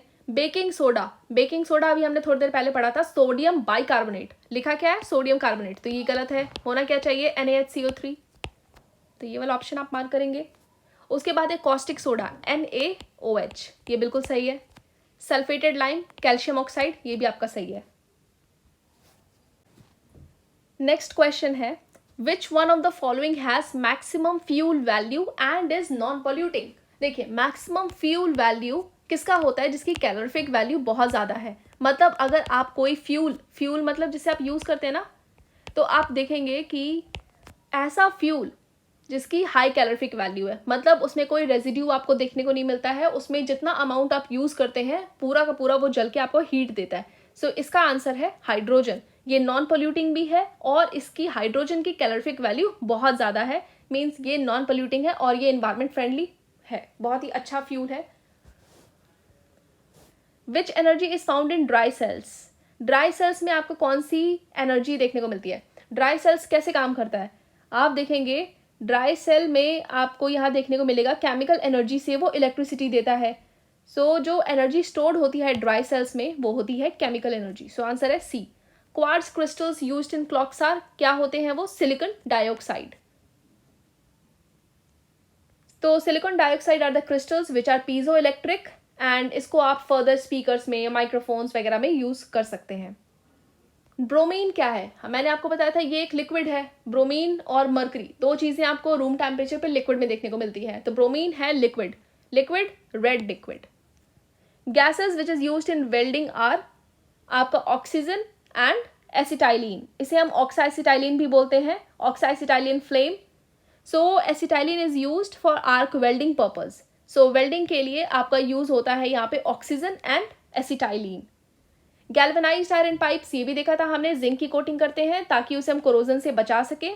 उसके बाद wavelength of the visible spectrum range, ये भी देखा था, मतलब यहाँ पे आपका यूवी रेज है, यहाँ पे आपका विजिबल रेंज है, यहाँ पे आपका इंफ्रारेड रेज है। यहाँ पे आपको 700 नैनोमीटर से ज़्यादा और 700 एंगस्ट्रॉम्स से ज़्यादा का वेवलेंथ देखने को मिलता है। यहाँ पे आपका जो वेवलेंथ है वो आपका 380 नैनोमीटर या आप 400 नैनोमीटर भी आपको देखने को मिलेगा कहीं कहीं, उससे कम में आपको यूवी रेज देखने को मिलती है। बीच में इनके लाई करता है विजिबल रेंज। सो विजिबल रेंज का आपको यहाँ पे क्या दिखेगा? 3900 टू 7600 एंगस्ट्रॉम, ये आपका अप्रोक्सीमेट है answer. Next, detergents which are used for cleaning clothes are sulphonates. Blue vitriol, जिसे हम नीला थोथा भी बोलते हैं, ये ब्लू विट्रियोल है कॉपर सल्फेट। ये फैक्ट्स हैं जो आप याद करेंगे, कॉपर सल्फेट है। अब उसके साथ साथ इसमें दो चीज़ें और याद करेंगे, वाइट विट्रियोल। वाइट विट्रियोल किसे बोलते हैं हम? वाइट विट्रियोल बोलते हैं जिंक सल्फेट, मतलब आपको यहाँ पे जिंक सल्फेट देखने को मिलेगा। उसके बाद है ग्रीन विट्रियोल आपका है आयरन 2 सल्फेट। नेक्स्ट है the positively charge part of the centre of the atom is called, आपका ये जो एटम है बीच में आपका न्यूक्लियस है, इसमें जो पॉजिटिव सेंटर है इसे हम क्या बोलते हैं? तो इसे हम बोलते हैं न्यूक्लियस बोलते हैं, मतलब न्यूक्लियस ही है। न्यूक्लियस में आपको प्रोटॉन एंड न्यूट्रॉन दोनों देखने को मिलते हैं। So this positively charge complete centre part is known as nucleus. The conversion of a solid directly into gas, अभी थोड़ी देर पहले करा था, सॉलिड से डायरेक्ट गैस में ट्रांसफर क्या बोलते हैं? इसे हम sublimation. A hydrocarbon in which 2 carbon atoms are joined by double bond is called, मतलब आपको अगर सिंगल बॉन्ड है तो हम इसे बोलते हैं एल्केन। अगर आपका कार्बन के बीच में 2 बॉन्ड है और फिर आपको ये देखने को मिलता है, इसे हम बोलते हैं एल्कीन। और अगर आपका कार्बन के बीच में 3 बॉन्ड है और यहाँ पे आपको कोई भी मतलब यहाँ पे आपको हाइड्रोजन लगा, तो इसे हम बोलते हैं एल्काइन। सो पूछा क्या है क्वेश्चन में? क्वेश्चन में पूछा है 2 कार्बन बॉन्ड्स, तो इसका आंसर हो जाएगा आपका एल्कीन। नेक्स्ट क्वेश्चन है the chemical name of vinegar is acetic acid. Chemical name of vinegar is acetic acid. जो आप विनेगर यूज करते हैं उसका केमिकल नेम क्या है? Acetic acid. उसके बाद हम चलते हैं next question, SI unit of temperature is. तो अगर एसआई यूनिट पूछी है टेम्परेचर की तो आप यहाँ पे डिग्री सेल्सियस नहीं करेंगे, क्योंकि एसआई यूनिट है टेम्परेचर की केल्विन। हमारे जो एसआई यूनिट है उसमें आपके पास 7 स्टैंडर्ड यूनिट्स हैं एंड 22 डेराइव्ड यूनिट्स हैं। तो ये जो केल्विन है ये 7 स्टैंडर्ड यूनिट्स में आती है। नाउ अब कभी कभी आपको देखने को मिलता है कि कुछ इंसेक्ट्स हैं वो सरफेस वाटर पे बड़े आराम से मूव करते हैं और वो अंदर सिंक नहीं करते, उसमें डूबते नहीं है। वो क्यों होता है? It is because of the surface tension of water. अब सरफेस टेंशन आपने पढ़ा होगा, the property by which liquid tries to minimise its free surface area. Surface tension है तो ये जो इंसेक्ट का वेट है और जो उसका स्ट्रक्चर है वो, मतलब जब भी वो वाटर के ऊपर बैठता है तो जो इंसेक्ट्स है वो आराम से वॉक कर लेते हैं उस पर, और जो पानी, ये इस फिनोमेना की वजह, मतलब सरफेस टेंशन की वजह से ही आपको ये देखने को मिलता है। यहाँ पे जो उसका वेट है, जो इंसेक्ट का वेट है, वो सरफेस टेंशन फोर्स बैलेंस करती है। When an iron nail is rusted, iron oxide is formed. This situation occurs. अब इससे मतलब क्या होता है? इसमें आपको देखने को मिलता है जो वेट है वो इंक्रीज होगा with increase in weight of nail. हमने ये देखा भी था और ये आपका क्वेश्चन भी पूछा गया है कि अगर रस्टिंग होती है तो उससे जो भी आयरन है उसका वेट इंक्रीज होता है और इंक्रीज होता है for a long time. Now soap removes grease by, जो भी आपका सोप है वो कैसे आपका, मतलब जो भी आपकी सफाई होती है, जो भी आपका ग्रीस वगैरह, उसे कैसे साफ करता है? By the process of emulsification. Coagulation तो आपका क्लॉटिंग बोलते हैं इसे। ओस्मोसिस आपका आरओ, रिवर्स ओस्मोसिस, जो आपका बोलते हैं कि वाटर है, वाटर के मूवमेंट और सॉल्वेंट के मूवमेंट को बताता है। एब्जॉर्प्शन होता, मतलब कि पानी का एब्जॉर्प्शन या फिर लिक्विड का एब्जॉर्प्शन आपको देखने को मिलता है। यहाँ क्वेश्चन में इमल्सिफिकेशन पूछा है। इमल्सिफिकेशन में यही है, is the process of dispersing 2 or more immiscible liquids to form a semi stable mixture. तो ये एक तरीके से इमल्सिफिकेशन में क्या होता है, सोप जो है पानी के साथ मिक्स करके इजीली हमारी जो भी ग्रीस वगैरह है उसे रिमूव करता है। आयोडाइज्ड सॉल्ट में क्या क्या होता है? आयोडाइज्ड सॉल्ट में आपको देखने को मिलता है पोटेशियम आयोडाइड, आपको यहाँ पे सोडियम आयोडाइड भी देखने को मिलता है, सोडियम आयोडाइड। साथ में आपको यहाँ पे सोडियम आयोडेट भी देखने को मिलता है। तो ये आपके कुछ ऑप्शंस हैं जो आप याद करेंगे। Which of the following gases is used in cigarette lighters? 1 liner है, आंसर है ब्यूटेन। सिगरेट लाइटर्स में आपका ब्यूटेन का यूज होता है। Who discovered dynamite? सबको पता है इसका आंसर, अल्फ्रेड नोबल। नेक्स्ट क्वेश्चन है which instrument is use to measure the pitch of a sound? Sound की जो पिच है उसको मेजर करने के लिए हम कौन सा यूज करते हैं? पहला इंस्ट्रूमेंट देखें तो लिखा है वर्नियर कैलिपर। तो वर्नियर कैलिपर आप फिजिक्स लैब में यूज करते थे जब भी आप पढ़ते हो। वर्नियर कैलिपर से आप किसी भी रॉड का या फिर कोई भी मटेरियल का लेंथ एंड ब्रेड्थ मेजर करते हैं, उसकी थिकनेस मेजर करते हैं एक्यूरेटली। तो ये तो ऑप्शन नहीं है, वर्नियर कैलिपर नहीं है। फिर उसके बाद ओडोमीटर है यहाँ पे, जिससे आप क्वांटिटी ऑफ प्रेसिपिटेशन मेजर करते हैं। मैनोमीटर से आप मेजर करते हैं the pressure of the fluids, जो भी आपका प्रेशर है उसका, मतलब fluid whether it is liquid और गैस, उसका प्रेशर मेजर करते हैं, तो मैनोमीटर भी नहीं है। आंसर है टोनोमीटर। तो इसका आंसर है टोनोमीटर। टोनोमीटर का आप यूज करते हैं to measure the pitch of the sound. Which of the following alloy is used in making coins? सिक्के बनाने में आप कौन से अलॉय का यूज करते हैं? रट लीजिए इसका आंसर, मुन्स मेटल। सो मुन्स मेटल जो है एक अल्फा बीटा ब्रास अलॉय है, जिसमें आपको किस चीज का अलॉय है ये मुन्स मेटल? आंसर यही है आपका सी, मुन्स मेटल। इसमें आपको जो अलॉय है वो कौन से देखने को मिलते हैं? वो देखने को मिलता है copper, zinc and some trace of iron. तो यहाँ पे ट्रेस ऑफ आयरन, सबसे ज्यादा आपको कॉपर देखने को मिलता है 60%, जिंक देखने को मिलता है 40% and some traces of iron. तो ये आपका मुन्स मेटल है, जिससे आपको सिक्के देखने को मिलते हैं। विच acid is present in fats? Fats में आपको कौन सी एसिड देखने को मिलती है? Stearic acid, sodium salt of stearic acid. इसी से आपको सोप देखने को मिलते हैं, साबुन वगैरह। Which non metal has the highest melting point? सबसे ज्यादा मेल्टिंग पॉइंट किसका है? देखिए, सबसे आप बोल सकते हैं सबसे कम मेल्टिंग पॉइंट इसमें से आपको यहाँ देखने को मिलेगा हीलियम का। मतलब जो chemical element with the lowest melting point है helium, and the element with the highest melting point is carbon. So इसमें आपका जो नॉन मेटल है जिसकी हाईएस्ट मेल्टिंग पॉइंट है वो है carbon. SI unit of magnetic flux? Magnetic flux की एसआई यूनिट क्या है? Weber. And magnetic flux density की क्या है? टेस्ला। सो मैग्नेटिक फ्लक्स की यूनिट है वेबर, मैग्नेटिक फ्लक्स डेंसिटी की यूनिट है टेस्ला। स्टेबल न्यूक्लियस, अगर कोई न्यूक्लियस स्टेबल है तो उसकी प्रॉपर्टीज लिखिए। उसका क्या होता है? हाई एटॉमिक नंबर होता है? नहीं। High mass number? नहीं। Nuclear of bigger size? नहीं। So none of these is the answer, क्योंकि जो भी स्टेबल न्यूक्लियस है उसकी प्रॉपर्टी क्या है? न्यूक्लियस, जो भी स्टेबल न्यूक्लियस उसकी प्रॉपर्टी है उसमें होता है लो एटॉमिक नंबर, साथ के साथ low mass number, nuclear of smaller size. तो ये तीनों ऑप्शंस आपके गलत है, नन ऑफ दीज।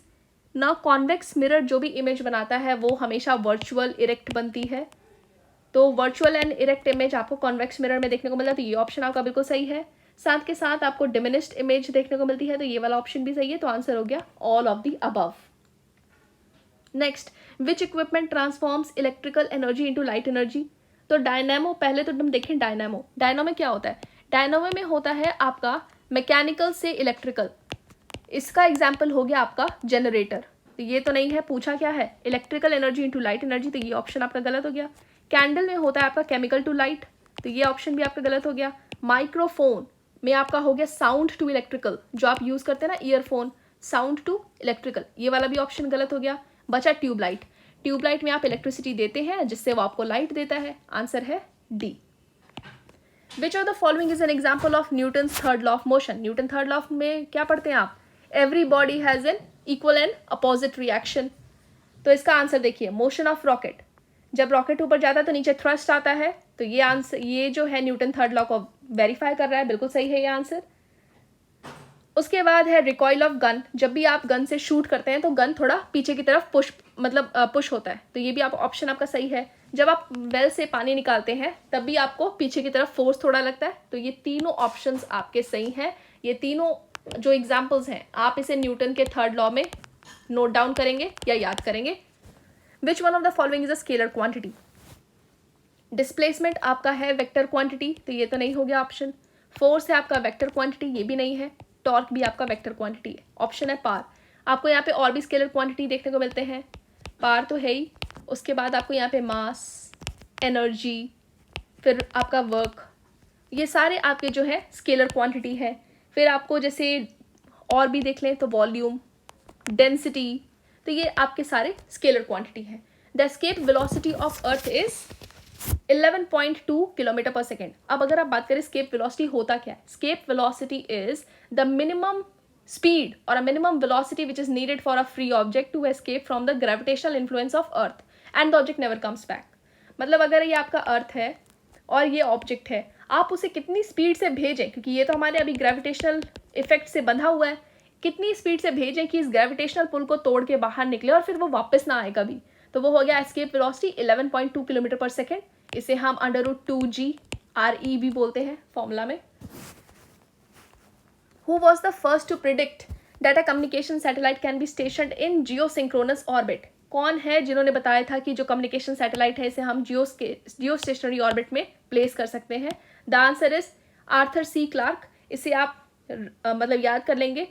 न्यूटन के बारे में तो हम पढ़ते हैं कि न्यूटन ने हमें यहाँ पे आपको लॉज ऑफ मोशन दिया था। कूलम का कूलम लॉ आप देखते हैं। रदरफोर्ड का आप देखते हैं nuclear structure of the atom, जिन्होंने रेडियो एक्टिव डिके, साथ में आपका प्रोटॉन के बारे में, न्यूक्लियस के बारे में बताया था। यहाँ पे आर्थर सी क्लार्क है जिन्होंने बताया था। मतलब ये एक तरीके से टेलीकम्युनिकेशन को रेवोल्यूशनाइज करा था इस चीज़ को बता के, और जो कम्युनिकेशन सैटेलाइट है उसको जियो सिंक्रोनस ऑर्बिट में प्लेस करते हैं। और इसमें हमारी जो पहली सैटेलाइट है वो लॉन्च हुई थी 1963 में। The electrolyte used in a normal dry cell. Normal dry cell में आप कौन सा इलेक्ट्रोलाइट यूज़ करते हैं? Ammonium chloride. अब इसमें आपका जो एनोड है वो होता है जिंक का, कैथोड में आपका होता है कार्बन, और आपका इलेक्ट्रोलाइट कौन सा है? Ammonium chloride. If a person has coloured blindness, which colours can be distinguished? Answer is red and green. Now sound doesn't follow which quality? Sound में आप पोलराइजेशन नहीं दिखता है, क्योंकि पोलराइजेशन जो है वो ट्रांसवर्स वेव्स दिखाते हैं, तो साउंड एक लॉन्गिट्यूडनल वेव है, तो polarisation. Why are dew drops not found on a cloudy night? अब क्लाउडी नाइट जब बादल होते हैं तो ये जो आपके क्लाउड्स हैं वो क्या करते हैं, जो भी अर्थ से हीट आ रहा है वो जा रहा है ऊपर, यहाँ से रिफ्लेक्ट होकर वापस आते हैं, तो उतना ज़्यादा ठंड नहीं, मतलब कि आपको जो टेम्परेचर है उतना ज़्यादा ठंडा नहीं होता कि ड्यू ड्रॉप बन जाए। तो इसका आंसर हो जाएगा clouds absorb the radiation released by the earth surface, cloud reflect back the earth radiation. आपका ये आंसर बी हो जाएगा, क्योंकि यहाँ पे आपके क्लाउड जो है एब्जॉर्ब नहीं करते। अगर एब्जॉर्ब करते तो ये हीट एब्जॉर्ब होकर नीचे ठंडा हो जाता, लेकिन एब्जॉर्ब नहीं करते, रिफ्लेक्ट करते हैं। So clouds reflect back the earth radiation. Bernoulli's principle is based on which of the following? जो आपका बर्नौली प्रिंसिपल है वो किस प्रिंसिपल पे बेस्ड है? Energy conservation. तो बर्नौली प्रिंसिपल आपका एनर्जी कंजर्वेशन पे बेस्ड है। अब इसमें बर्नौली प्रिंसिपल बोलता क्या है? Speed of a moving fluid increases whether that fluid is liquid or a gas, the pressure within the fluid decreases. ये आपका बर्नौली प्रिंसिपल है, और इसके डिटेल में आप ये मैकेनिकल इंजीनियर में जो भी होते हैं, या फिर जो भी इंजीनियरिंग स्टूडेंट्स है, या फिर आपने जो ये फिजिक्स में पढ़ा हुआ है इसके बारे में, बर्नौली थ्योरम के बारे में। Now accidents due to electricity in homes mostly occurs due to which of the following? तो आपके घर में जैसे कोई इलेक्ट्रिसिटी क्या रिलेटेड कोई एक्सीडेंट, कोई इवेंट होता है, event in the sense negative event, तो वो होता है शॉर्ट सर्किट की वजह से। फ्यूज वायर्स की वजह से तो एक्सीडेंट्स प्रिवेंट होते हैं। एक्सीडेंट होते क्यों वजह से? किस वजह से? दिस शॉर्ट सर्किट की वजह से। Now which of the following, यहाँ पे पूछा है जो पत्तों की आवाज़ होती है ना पेड़ में, वो कितने डेसिबल की साउंड होती है? वो होती है आपकी 20 डेसिबल। आपका 10 डेसिबल में क्या आ जाएगा? ब्रीदिंग, जो आप सांस ले रहे हैं वो आपका 10 डेसिबल का साउंड है। Rustling of leaves 20 decibel. उसके बाद आपका 60 डेसिबल में है रेस्टोरेंट दिस कॉन्वर्सेशंस, या फिर आप जो बात करते हैं, और 100 डेसिबल में आपके आ जाते हैं industries. Which of the following is the main component of natural gas? Natural gas हम CNG पढ़े हैं, या फिर हम बायोगैस, गोबर गैस, कितना कुछ पढ़े हैं। इसमें आंसर क्या है? Answer is D, methane. Which painkiller is given to cattle in India which is responsible for the extinction of vultures? मतलब जो भी कैटल्स हैं जैसे काउ, बफेलो एटसेट्रा, उनको पेन किलर कौन से दिए जाते थे और जिनकी वजह से वल्चर्स की डेथ हो गई? अब आप जानते हैं कि जो वल्चर्स हैं वो डेड एंड डिके खाते हैं, तो जैसी कैटल है उसको दवाई वगैरह पेन किलर दिया गया, और उनकी जब डेथ होती है तो उनकी जो बॉडी है उस पर वल्चर्स खाते हैं, मतलब उनकी बॉडी को खाते हैं, तो उससे उनकी डेथ हुई। तो वो जो ये न्यूज़ में भी था, कौन सा पेन किलर था? वो diclofenac. Which of the following has highest velocity? सबसे ज़्यादा वेलोसिटी किसकी है? हमारे पूरे यूनिवर्स में हाईएस्ट वेलोसिटी आपको लाइट की देखने को मिलती है। तो इसका आंसर है लाइट। कितनी होती है? 3 × 10⁸ मीटर पर सेकेंड। ग्राफीन, ग्राफीन क्या है? कुछ लोग इसे आइसोटोप ऑफ, मतलब यहाँ पे अगर आपको आइसोटोप ऑफ कार्बन दिया तो उसे भी मार्क करते हैं, लेकिन ये एक कार्बन का नैनो स्ट्रक्चर है। अब ये जो ग्राफीन के शीट्स होते हैं इसी को हम रोल करके ऐसे carbon nano tubes, carbon nano tube CNTs का तो ये ग्राफीन के ही शीट्स होते हैं जिससे हम कार्बन नैनो ट्यूब्स बनाते हैं। ये कार्बन का एक नैनो स्ट्रक्चर है। The sound will have highest velocity. मैंने बताया था साउंड का सबसे ज़्यादा वेलोसिटी आपको कहाँ देखने को मिलता है? सॉलिड में। उसके बाद आपको देखने को मिलता है लिक्विड में, फिर उससे कम गैसेज में। तो सबसे ज़्यादा आपको साउंड सॉलिड में देखने को मिलता है। वैक्यूम में तो साउंड ट्रेवल ही नहीं करता है। तो एयर हो गया गैस, ये हो गया लिक्विड, ये हो गया साउंड। तो सबसे ज़्यादा साउंड कहाँ देखने को मिलेगा? Steel. A powerful irritant in the smog is, इसका आंसर है पेरोक्सी एसिटाइल नाइट्रेट। मतलब ये जो आपका पेरोक्सी एसिटाइल नाइट्रेट है, ये है एक सेकेंडरी पॉल्यूटेंट जो कि फोटोकेमिकल स्मॉग में प्रेजेंट होता है, और यही इसका आंसर है। इसी की वजह से इसे हम बोलते हैं powerful irritant in the smog, जिससे आपको मतलब आंख में थोड़ा सा पेन होता है और लैक्रिमल ग्लैंड्स अफेक्ट होते हैं। Now Einstein was awarded Nobel prize for which of the following theories. Einstein ने थेरी ऑफ रिलेटिविटी भी दी थी, थेरी ऑफ फोटो इलेक्ट्रिसिटी भी दी थी, मतलब ये सारी जो थेरीज हैं वो दी थी, लेकिन इन्हें फोटो इलेक्ट्रिक इफेक्ट, लेकिन इन्हें जो थेरी जिसके लिए इन्हें नोबेल प्राइज मिला वो है थेरी ऑफ फोटो इलेक्ट्रिसिटी और फोटो इलेक्ट्रिक इफेक्ट। कब मिला था? 1921 में। सो इसका आंसर हो जाएगा बी। देन उसके बाद है UV radiation from sunlight causes the reaction that produce which of the following.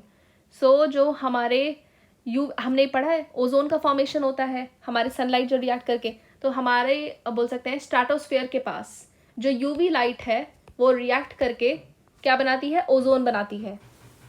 And ये जो ओजोन है हमें हार्मफुल यूवी रेज से बचाते हैं। Which of the following was invented by William Roentgen? It's X-ray. X-ray का जो भी इन्वेंशन है वो विलियम रॉयटन करते हैं। तो ये आपका आंसर हो गया। Which of the following electromagnetic radiations has maximum energy? सबसे ज़्यादा एनर्जी किसकी होती है? Gamma rays. तो आपका यहाँ पे गामा रेज आपको देखने को मिलता है, इसमें आपका ऑर्डर होगा गामा रेज, उसके बाद है आपका एक्स रेज, उसके बाद है आपका यहाँ पे visible rays and then infrared. So इसका आंसर हो गया सी। गामा रेज की एनर्जी ज़्यादा होती है, फ्रिक्वेंसी ज़्यादा होती है और वेवलेंथ कम होती है। Which of the following element is a semiconductor? कितनी बार किया है? आंसर इज सिलिकन, जर्मेनियम भी, silicon, gallium arsenide etcetera. What is the position of image formed by the concave mirror when the object is placed at infinity? अगर हमारा जो object है वो infinity पे है तो ये कनकेव मिरर के केस में होता है, तो जो इमेज है वो कहाँ बनती है? फोकस में। और वाइसा वर्सा, अगर आपका ऑब्जेक्ट फोकस पे है तो इमेज कहाँ बनती है? इन्फिनिटी में। ये कॉनकेव मिरर में है। Which among the following is not the SI unit? अब हमने जो एसआई यूनिट करा था तो उसमें आपका एसआई यूनिट में कौन कौन से हैं? मीटर है, केजी है, एम्पियर है, मिनट नहीं होता है, सेकंड है एसआई यूनिट में, और साथ में कैंडेला, मोल। तो आपके जो 7 एसआई यूनिट्स हैं वो कौन कौन से हैं? Metre, kilogram, ampere, second, then kelvin. Kelvin भी आपका एसआई यूनिट है, इसे भी हमने किया था, कैंडेला, और एक हो गया मोल। तो ये आपके 7 एसआई यूनिट्स हैं, 7 स्टैंडर्ड यूनिट्स। तो इसका आंसर हो जाएगा जो नॉट पूछा है, not SI unit, minute. What happens to the value of gravity as we move away from the earth surface upward? देखिए एक ट्रिक, ये आपका अर्थ है, अर्थ के सरफेस पे आपकी जो ग्रेविटी है वो ज़्यादा होती है। आप इसके ऊपर जाएं या नीचे जाएं, कहीं भी जाएं, आपकी जो ग्रेविटी है वो डिक्रीज करेगी। तो 116 का जो आंसर है वो है डिक्रीजेस। और ये बात कि ग्रेविटी जो है सबसे ज़्यादा होती है पोल पे और इक्वेटर पे कम होती है। क्यों? क्योंकि जो हमारा अर्थ है उसका शेप ऐसे बल्ज टाइप का है। Now two resistance of 5 ohms each are connected in parallel. तो फॉर्मूला क्या होता है? 1/R is equal to 1/R1 plus 1/R2। तो नेट रेजिस्टेंस पूछा है आपसे, 1/5 प्लस 1/5, आंसर हो जाएगा 2/5। मतलब R की वैल्यू क्या आएगी? 5/2। The answer is 2.5 ohms। तो इसका आंसर हो जाएगा C, 117। What happens when dilute HCl is added to the iron fillings? तो जब आप डाइल्यूट HCl को ऐड करते हैं आयरन फिलिंग्स में तो क्या होता है? हाइड्रोजन गैस और आयरन 2 क्लोराइड प्रोड्यूस होता है। The arrangement of elements in the modern periodic table, जो आप आजकल पीरियोडिक टेबल देखते हैं, जो आपने पढ़ा है पीरियोडिक टेबल, एटॉमिक नंबर में लर्न करते हैं, hydrogen, helium, lithium, beryllium etcetera, ये सारी चीज़ें आप लर्न करते हैं, वो कैसे है, कैसे अरेंज है? वो अरेंज है increasing atomic number in the horizontal rows, क्योंकि आपको ऐसे ही फिलिंग देखने को मिलती है हॉरिजॉन्टल रोज में। The process in which a carbonate ore is heated strongly in the absence of air to convert it into the metal oxide is calcination. तो ये प्रोसेस आप मतलब इसे आप याद करेंगे, कैल्सिनेशन ही होता है जहाँ पे आप एयर की एब्सेंस में कार्बोनेट ओर को हीट करते हैं और उसे मेटल ऑक्साइड में कन्वर्ट करते हैं। So it is calcination. An organic compound which produce a bluish green colored flame on heating in the presence of copper. मतलब कॉपर है और एक मतलब कॉपर की प्रेजेंस में उस ऑर्गेनिक कंपाउंड को हीट कर रहे हैं, हमें ब्लूइश ग्रीन फ्लेम दिख रही है, वो क्या है? क्लोरोबेंजीन. सो ये जो कंपाउंड है वो हेलोजन कंटेनिंग कंपाउंड है, C6H5Cl. इसको जब हम फ्लेम में मतलब इसे हम जब हीट करते हैं, the presence of halogen is revealed by this green to blue flame.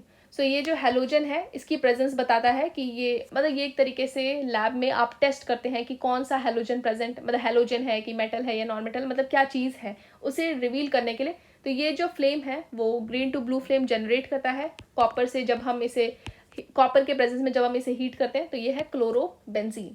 Which gas helps in the process of combustion. आग जलाने में कौन सी गैस हेल्प करती है? Oxygen gas. ये आप पढ़ते हैं. What is the conductivity of super conductor. Super conductor की कंडक्टिविटी क्या है? इन्फिनाइट. तभी तो वो सुपर कंडक्टर है. अगर आप इसका आंसर 0 करेंगे मतलब वो कंडक्टर ही नहीं है, कंडक्टिविटी ही नहीं है. तो सुपर कंडक्टर इज बोल सकते हैं इतना पावरफुल है, इतना ज़्यादा कंडक्टिविटी है, इन्फिनाइट कंडक्टिविटी, इसीलिए वो सुपर कंडक्टर है.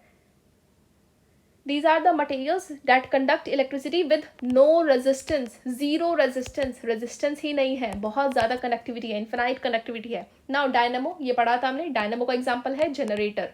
डायनामो कैसे काम करता है? मैकेनिकल को इलेक्ट्रिकल में कन्वर्ट करके. तो इसका ऑप्शन क्या होगा इसमें? Which converts mechanical energy into electrical energy 124. Heavy water is used as a coolant in nuclear reactors. Heavy water क्या है? D2O, ड्यूटेरियम ऑक्साइड, हाइड्रोजन का एक आइसोटॉप है. So water containing heavy isotopes of hydrogen. D2O का हम use करते हैं as a coolant, as a moderator nuclear reactors में. The chemical use for destroying fungi in water tank is copper sulphate, जिसे हम ब्लू विट्रियोल भी बोलते हैं. ये एक तरीके से फंगीसाइड है जिसे हम फंगाई को जो भी होते हैं वाटर टैंक में उसे डिस्ट्रॉय करने के लिए यूज करते हैं. Which one of the following colours appears in the mid of the rainbow. So आपका ये रेनबो है, कैसे कलर प्रोड्यूस होता है? विबग्योर. विबग्योर में आपको यहाँ देखने को मिल रहा है जो आपका मिड में है वो कौन सा है? Green colour. सो आंसर हो गया green. Which of the following change takes place when salt is added to water. जब भी आप पानी में सॉल्ट डालते हैं उसकी वजह से क्या होता है? बॉइलिंग पॉइंट जो इंक्रीज करता है, फ्रीजिंग पॉइंट डिक्रीज करता है. तो आंसर हो गया ए.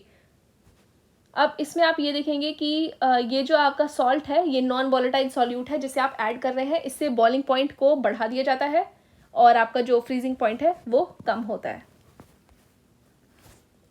2 persons cannot hear each other on the surface of moon because वहाँ पे कोई एटमॉस्फेयर ही नहीं है. क्योंकि हमने बोला था साउंड के ट्रेवल करने के लिए हमें चाहिए मीडियम. अब वहाँ पे आपका जो मून है वहाँ पे एटमॉस्फेयर ही नहीं है, उसको मीडियम ही नहीं है, तो साउंड कैसे ट्रेवल होगा? वो एक वैक्यूम है. सो इसलिए moon doesn't have a atmosphere. So वहाँ पे जो लोग हैं वो एक दूसरे की आवाज़ नहीं सुन सकते.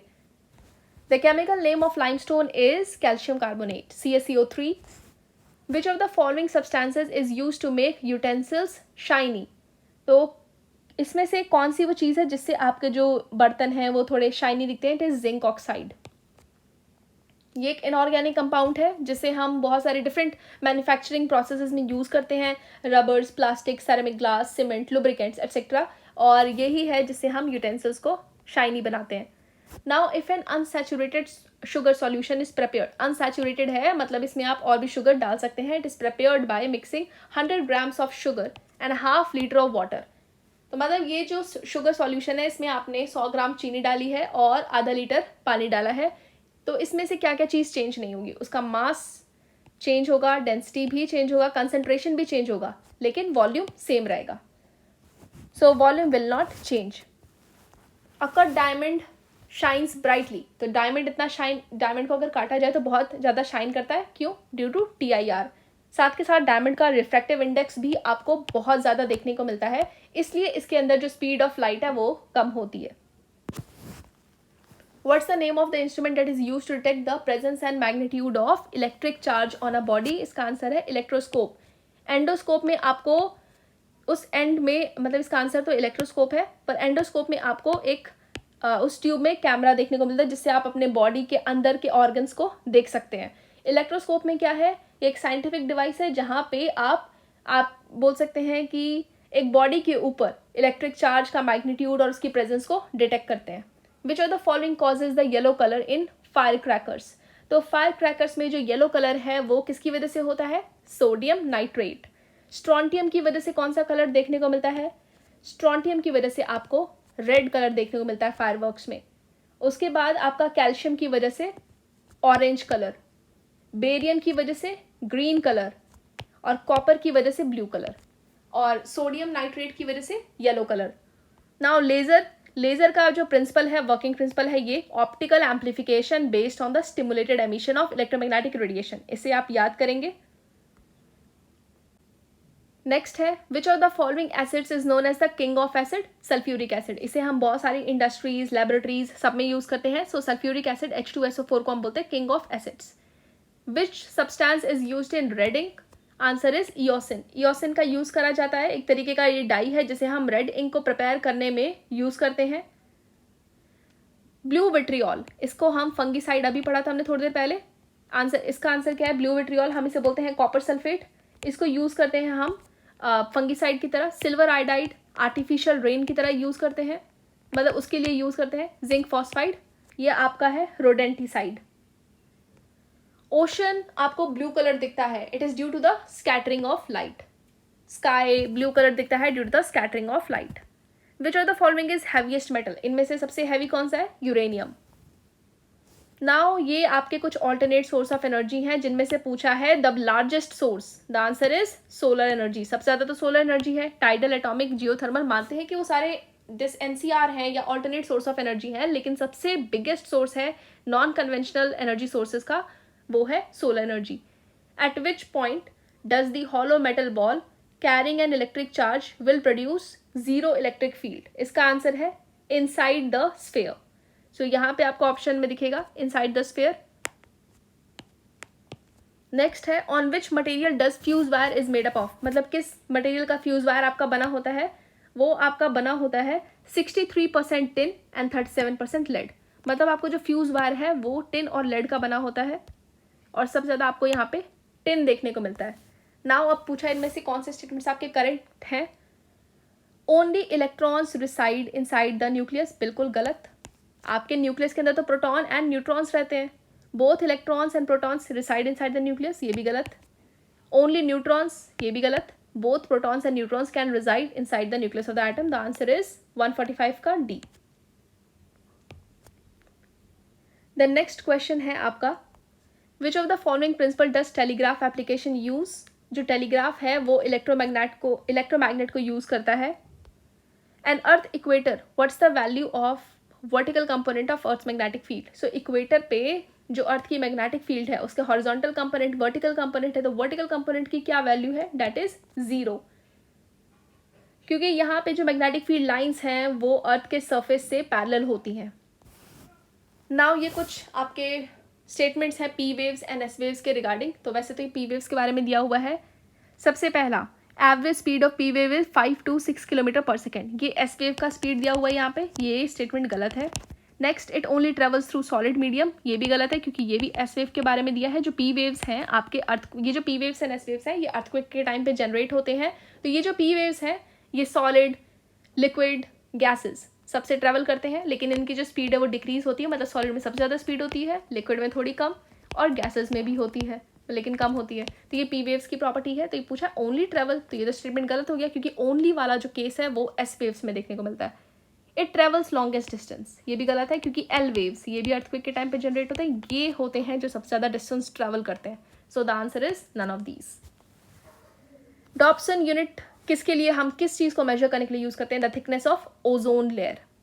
Now what's the unit of work? Very easy question, आप इसे आंसर में बताएंगे। सो हमने ये जो अभी सीरीज़ करी है ये है आपके 150 इंपॉर्टेंट MCQs। इससे आपका काफ़ी चीज़ें आपको पता होंगी और जो चीज़ नहीं पता होंगी वो आप जो भी इसमें स्टेटमेंट दिए हैं आप उसे नोट डाउन कर लेंगे जहाँ पे भी आपने आपके नोट्स बनाए हैं। और ये आपका बोल सकते हैं जो आपका मैराथन सेशन है ये फिजिक्स एंड केमिस्ट्री का कंप्लीट हो गया है। अब हम नेक्स्ट लेकर आएंगे। So stay tuned, thank you.